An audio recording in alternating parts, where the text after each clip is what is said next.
volvemos después de una semana, cada vez.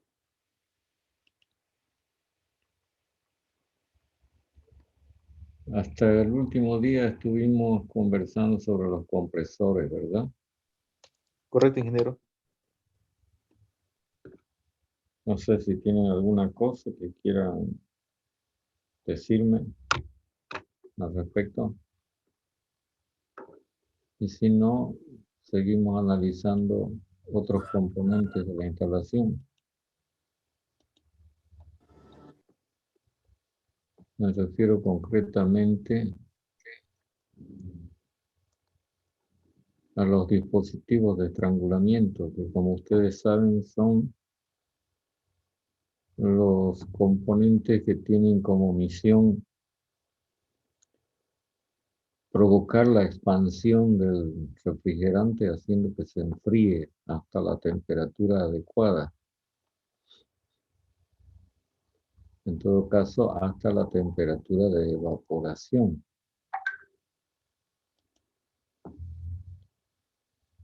Y los hay de distintos tipos, dependiendo de también el tipo de instalación. Cuando digo tipo me refiero al tamaño en términos de capacidad de refrigeración. Ustedes saben que hay equipos pequeños, como los electrodomésticos, concretamente heladeras, equipos de aire acondicionado, etcétera, hasta equipos que son de capacidades bastante importantes. Y entonces, dependiendo de ello, se usan, y en algunos casos, dependiendo de circunstancias especiales, se usan distintos tipos de dispositivos de estrangulamiento. En primer lugar, vamos a mencionar el tubo capilar, que para efectos de símbolo lo voy a dibujar así.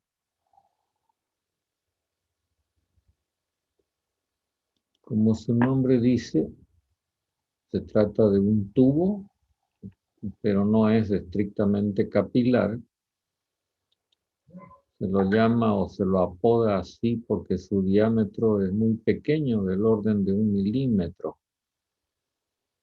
Me refiero al diámetro del orificio del tubo.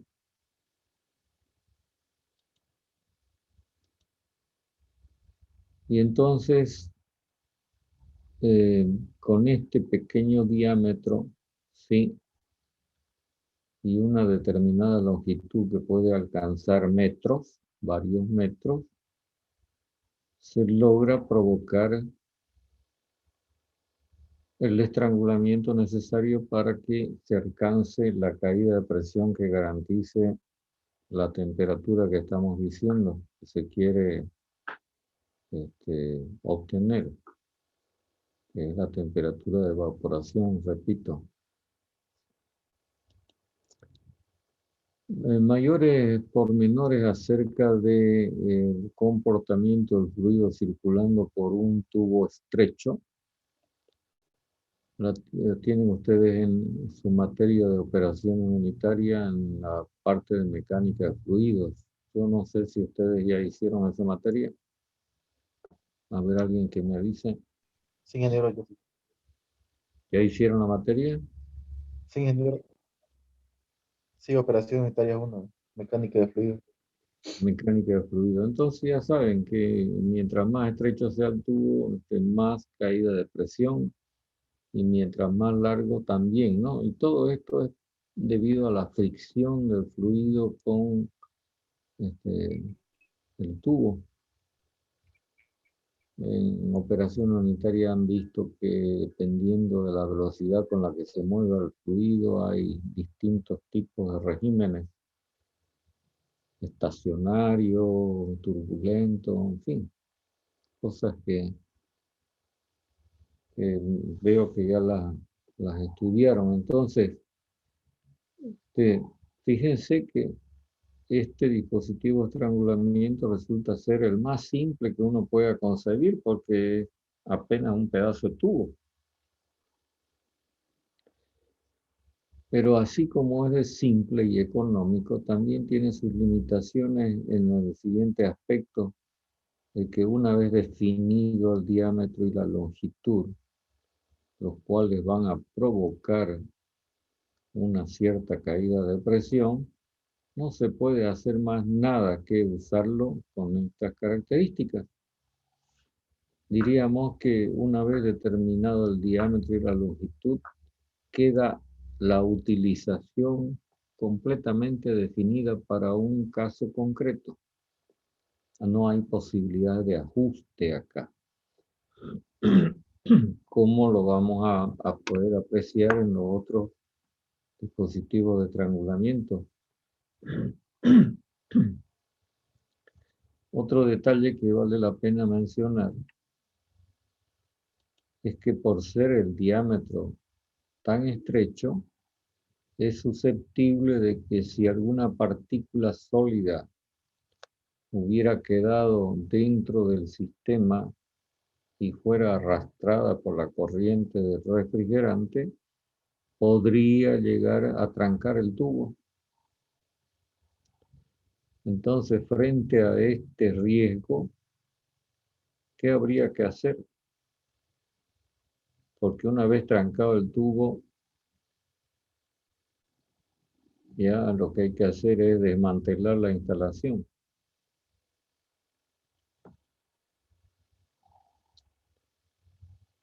Quisiera saber quién es esta persona que está queriendo ingresar, que dice, oh, mujer virtuosa. Vaya, yo les he recomendado que pongan su nombre completo, porque esto no es una fiesta, ¿no?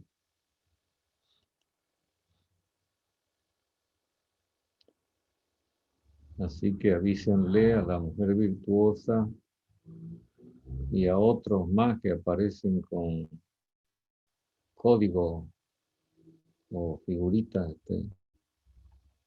y no ponen su nombre. Parece que están de incógnito.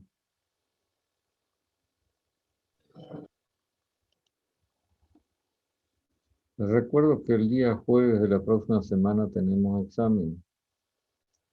Para poder entrar al examen tiene que entrar con su nombre. Cualquier persona que no ponga su nombre será quitada del examen. ¿Está claro lo que estoy diciendo? Sí, sí. Sí, ingeniero. Yo no sé qué mala costumbre de no poner su nombre. Se habrá olvidado. Si esto fueran negocios turbios, vaya y pase, pues no. Pero acá no hay nada de turbio. Da mala sensación de que no pongan su nombre. Bueno, ya saben entonces, están advertidos, por si acaso. Ya me he cansado de repetir las mismas cosas montoneras de veces.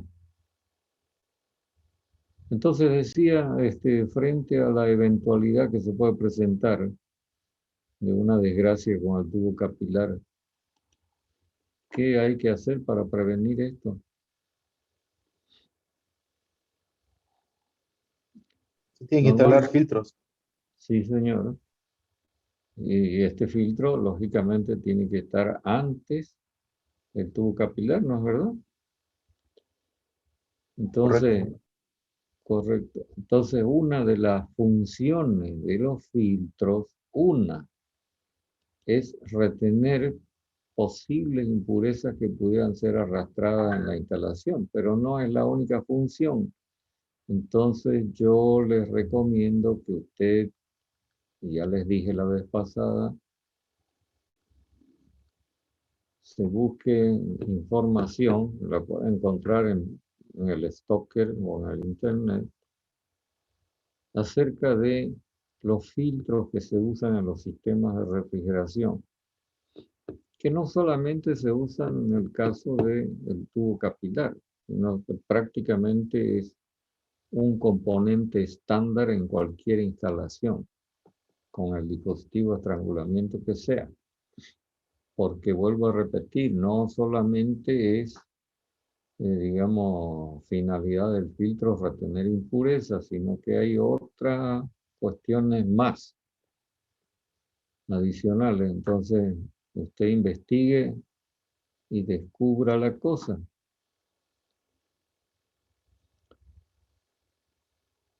Para la selección de los tubos capilares hay incluso ábacos. ¿Saben lo que es un ábaco, no? ¿O no?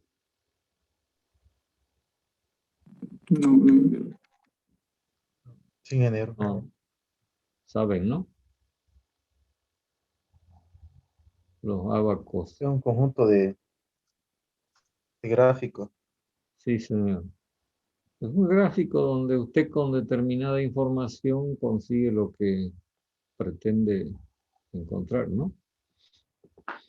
Entonces, Un cálculo rápido. claro, entonces usted va a encontrar la caída de presión, digamos, rápidamente conociendo phi, conociendo L, o va a seleccionar una combinación de estos dos datos para conseguir una determinada caída de presión. Bueno, eso asunto que también lo pueden mirar ustedes por cuenta propia. Otro dispositivo de estrangulamiento sobre el cual ya hemos tenido conocimiento, aunque no sepamos exactamente cómo es esta, es esto. Tradúzcalo en base a este dibujo que estoy haciendo. ¿De qué estamos hablando? Un sistema de control de nivel. Sí, Una válvula flotador. Válvula. una válvula flotador, que ya saben que tiene un uso específico, ¿no? Por ejemplo, cuando se tienen estos dispositivos como un separador de vapor, por ejemplo, o algún otro dispositivo en donde se requiere que haya una separación de fases, ¿no? Ahora, esta válvula, como cualquier válvula, aunque no todas producen el mismo efecto, está destinada a provocar el estrangulamiento adecuado para conseguir la caída de presión que se requiere. Pero como ustedes me lo acaban de mencionar, adicionalmente tiene una función de controlador automático de nivel del líquido en el separador. A ver, pregunto, ¿por qué se quiere controlar el nivel de líquido en el separador? Pongamos que este es el separador. Y usted tiene la válvula flotador así, ¿no? Y por acá sale vapor, por acá sale líquido, ¿no? Y por acá viene la mezcla de líquido y vapor. ¿Por qué quiere usted mantener este nivel de líquido controlado?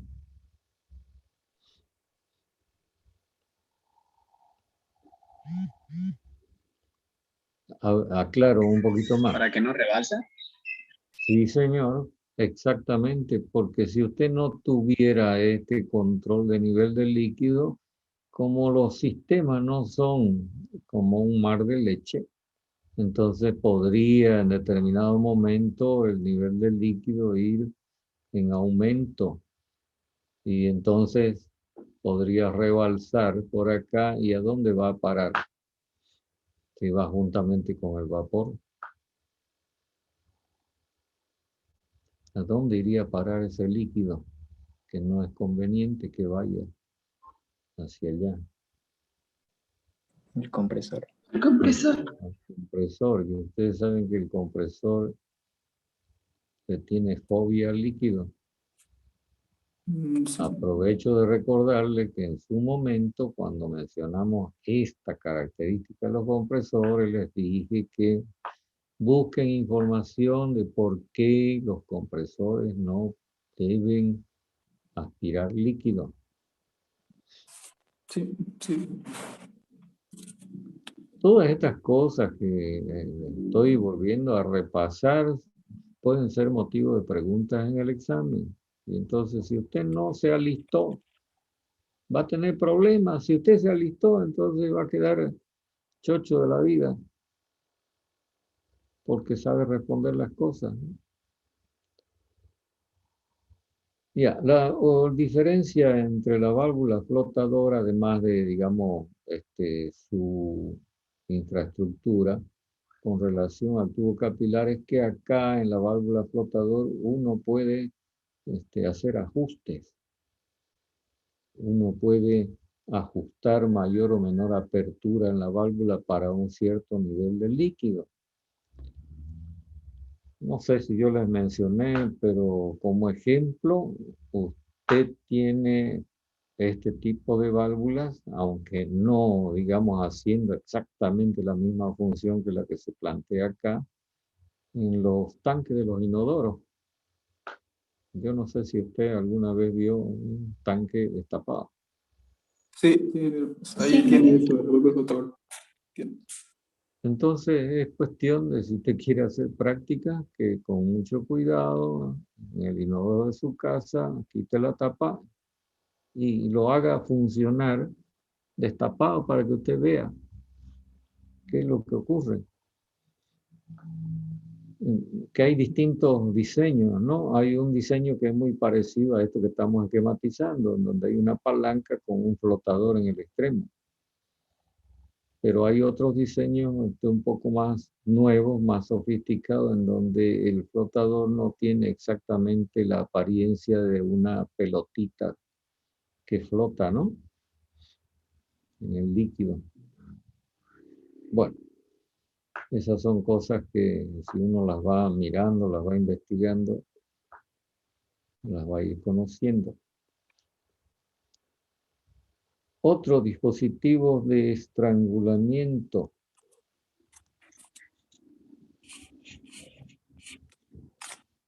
Es otro tipo de válvula que se conoce con el nombre de válvula de presión constante, que lo voy a simbolizar así.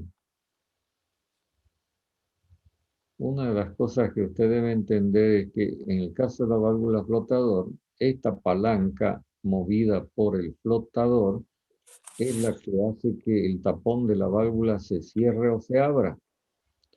En el caso de esta válvula de presión constante es esta cabeza que estoy simbolizando así, que ahora voy a pasar a ponerla con un poco más de detalle para que usted pueda entender qué es lo que significa esto que estamos dibujando. Así.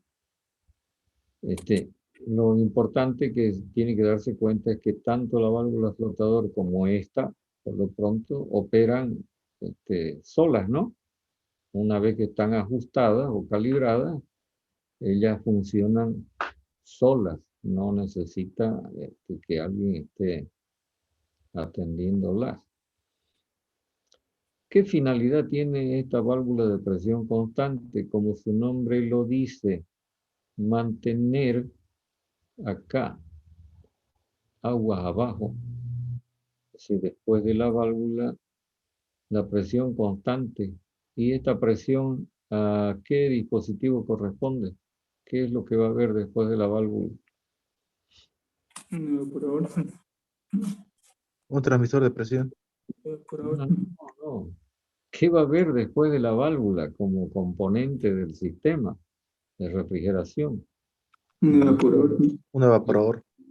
Entonces lo que se quiere es lograr que se mantenga la presión de evaporación y por lo tanto que se mantenga la temperatura de evaporación. Y me refiero a esto principalmente. Puede ser que la instalación que usted tiene, digamos, está destinada a una aplicación en donde esto tiene importancia, que se mantenga lo más controlado posible. Habría que buscar alguna aplicación en donde la cosa se manifieste de esta manera. Pero, a ver, veamos.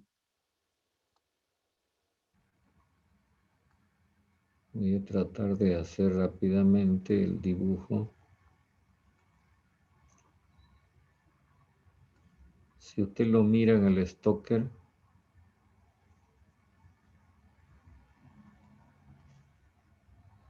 ya lo va a ver más bonito.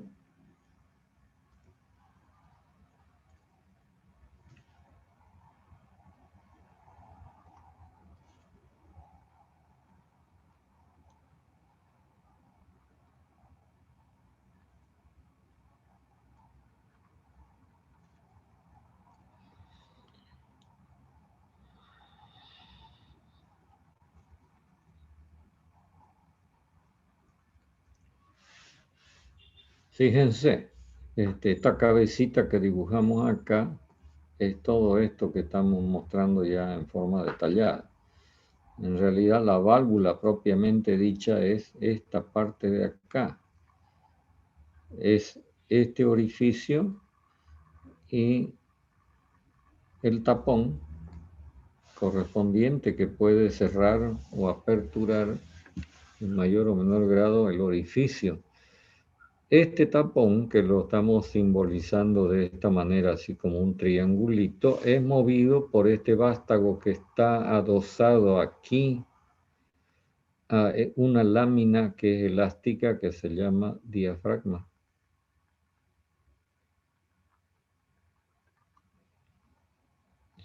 Esta lámina, por ser elástica, entonces podría adoptar formas como esta, que esté así recta o que esté de repente así o que esté de repente así, si cóncava o convexa, dependiendo de cómo se mueva, ¿no? el asunto. Ahora, ¿por qué la lámina se puede deformar de una manera o de otra? Es lo que vamos a plantear a continuación, pero sigo describiendo. Entonces, por acá, por esta parte, actúa la presión del evaporador que se transmite por acá. ¿Lo ven? Es decir, que la presión del evaporador tiende a levantar el diafragma deformándolo de manera, diríamos, convexa. Frente a esta acción provocada por la presión del evaporador sobre el área, digamos, que ofrece el diafragma, por eso la cabeza es grande relativamente respecto a la válvula, se opone la acción de este resorte que también ejerce una presión, pero hacia abajo, en el sentido de deformar el diafragma de manera cóncava, cuyo valor de fuerza ejercida por el resorte y por supuesto la presión finalmente se controla con esta cabeza que se puede atornillar haciendo que el resorte se acorte o aflojar haciendo que el resorte se alargue, por lo tanto modificando la presión. Y además actúa porque esto no está sellado, digamos, en la parte superior de la cabeza, actúa el efecto del medio ambiente, la presión ambiental o presión atmosférica. De tal manera que si la válvula está abierta y está circulando el fluido con una cierta apertura y está quieto el diafragma en la posición que sea, es que se está cumpliendo una condición de equilibrio que me dice que la presión atmosférica más la presión del resorte igual a la presión del evaporador. ¿Comprenden esto que estoy planteando?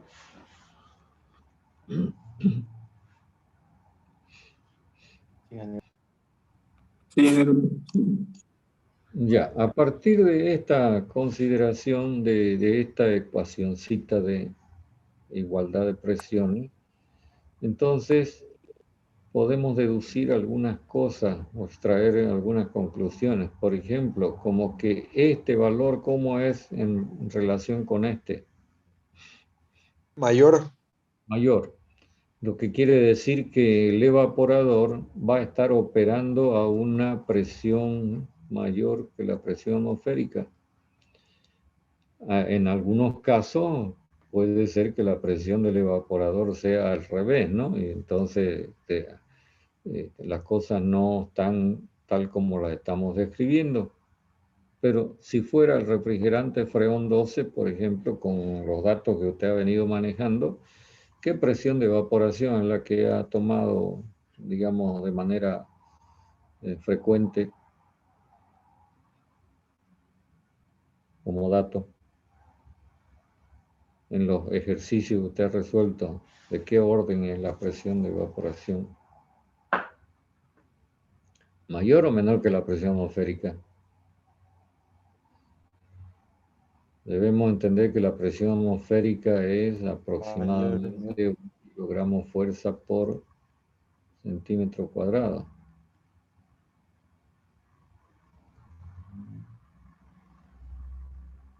A ver, alguien que se manifieste y me diga, o no asisten a la ayudantía y están esperando mandarse una copiada olímpica. Son 47 los que están teóricamente atendiendo. ¿Cuántos serán en la práctica? No sé.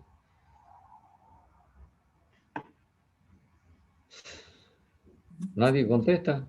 ¿No han hecho ejercicio? Sí, ingeniero. Sí, más uno. Uno.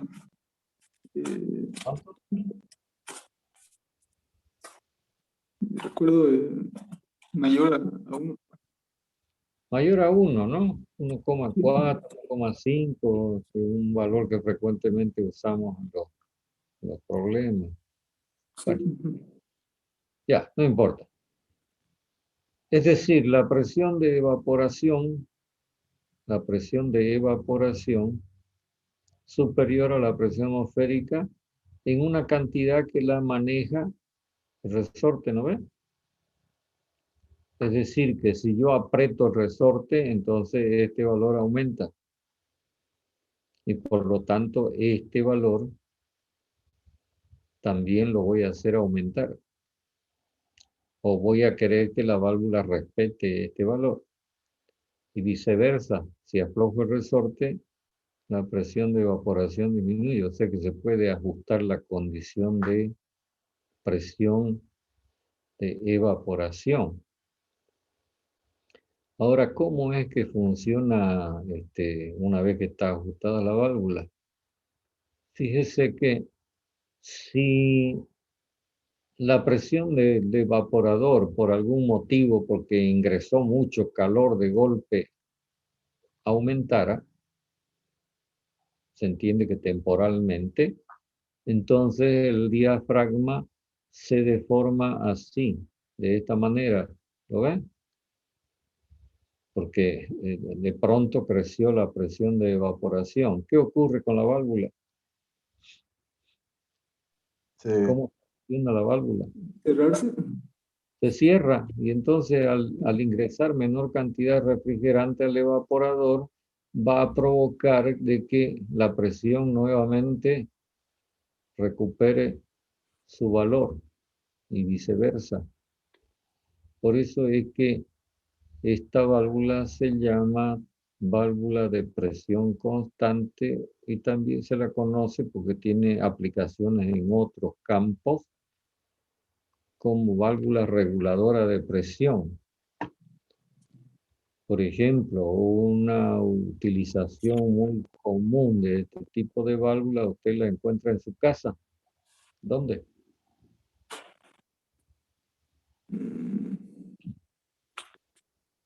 ¿Sabe dónde tiene una válvula reguladora de presión? Que no tiene esta La conexión de apariencia. los gases. ¿Cómo? Conexión del gas domiciliario.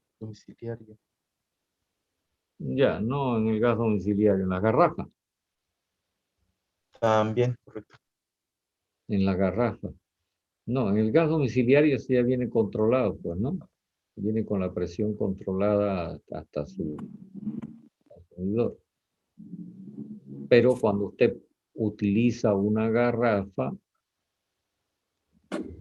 Supongamos que esta es la garrafa, usted tiene por acá una válvula, inmediatamente después de la válvula usted conecta ese Sí, aparatito, ¿no ve?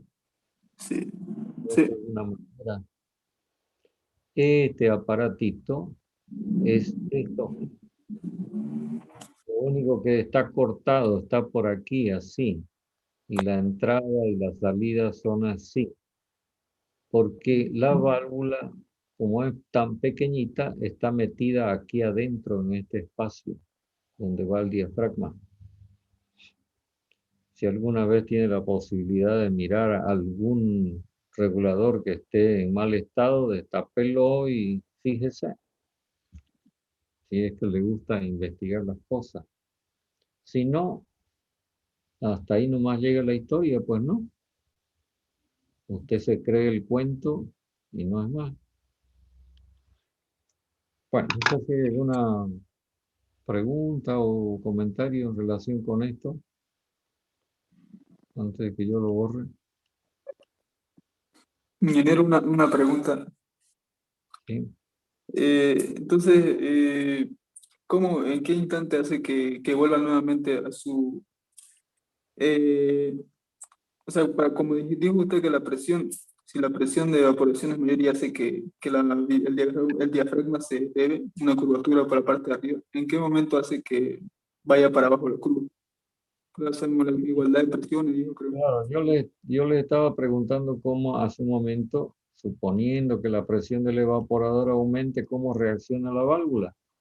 Y ustedes ya me dijeron, ¿qué ocurre con el tapón de la válvula?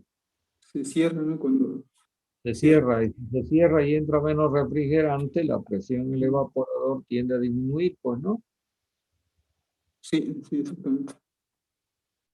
Entonces la válvula va reaccionando frente a estos cambios, de tal manera de mantener el nivel de presión para el cual está calibrada. No, sí, sí, sí, sí, disculpe. Ya entendí. Ya, finalmente hay un dispositivo de estrangulamiento. Voy a tener que borrar esto porque muchas cosas pinté encima. Voy a repetir el dibujo. Digo, finalmente entre los dispositivos de estrangulamiento hay uno que es de uso común, pero en los equipos que realmente justifican por su tamaño la utilización de este tipo de válvulas que ya no son tan baratas como un tubo capilar.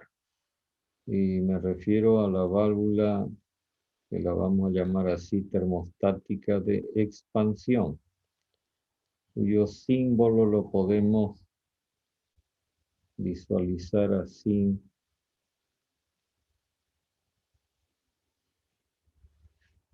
Ve que ahora la cabeza tiene un aditamento, ¿no?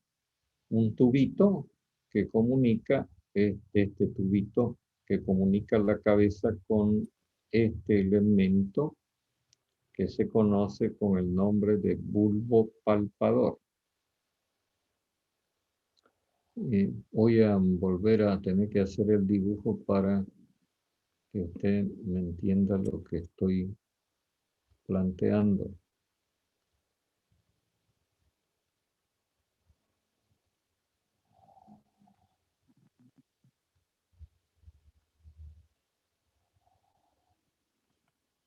No me sale muy bien la línea, pero vale.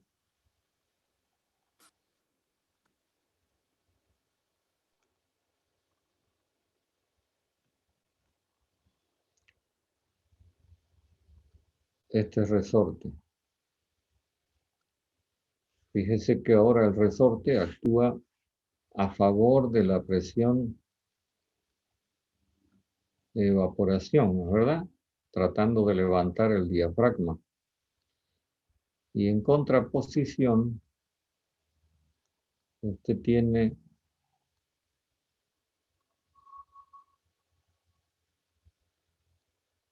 un tubo que comunica la parte superior del diafragma con este elemento que se llama bulbo palpador.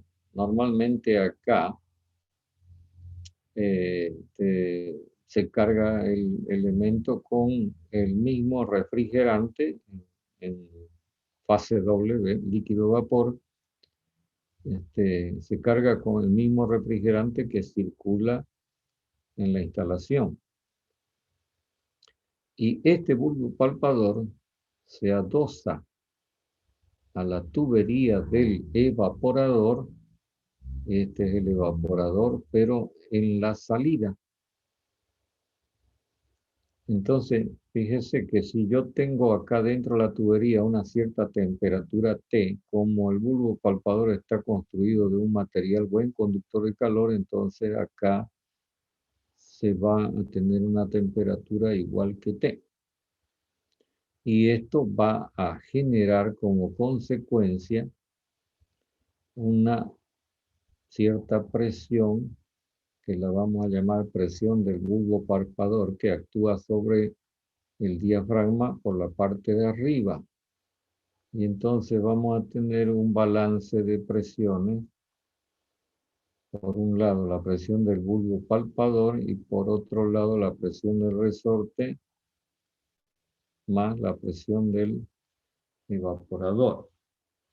Esto trae como consecuencia de que esta presión de bulbo palpador va a ser mayor que la presión de evaporación en lo que dicte el resorte, ¿cierto? Sí. Ya, si a esta presión de evaporación le corresponde esta temperatura de evaporación y a esta presión, la misma sustancia le corresponde la temperatura T del bulbo palpador, se entiende de que para generar una mayor presión, la temperatura del bulbo palpador tiene que ser mayor que la temperatura de evaporación, a fin de que la válvula permanezca abierta, pues, ¿no? ¿Entiende lo que estoy diciendo? Entonces, el fluido que va circulando por el evaporador se encuentra a la temperatura de evaporación, pero el fluido que va a salir del evaporador va a salir a mayor temperatura. Entonces, ¿qué significa eso? Que la última parte del evaporador funciona como un recalentador, porque la única posibilidad de que se tenga una temperatura como T, igual a la temperatura del palpador, es que acá se tenga vapor recalentado. Mientras que por acá, en el interior del evaporador, usted tenga líquido saturado que va desapareciendo y vapor saturado que va aumentando hasta que en determinado momento desaparece el vapor saturado y luego empieza a convertirse en vapor recalentado. De esta manera, la válvula garantiza que lo que va a ir al compresor es vapor recalentado. Y entonces lo está protegiendo. A este tipo de evaporadores se los conoce como evaporadores secos o directos. Yo antes que se corte la comunicación, le sugiero que usted busque en el texto Stoker y mire esto. ¿De acuerdo? Evaporador seco, dijo el ingeniero. ¿Cómo? Evaporador seco, dijo. Sí, evaporador seco. ¿Por qué? Porque garantiza que lo que sale del evaporador es seco, vapor recalentado.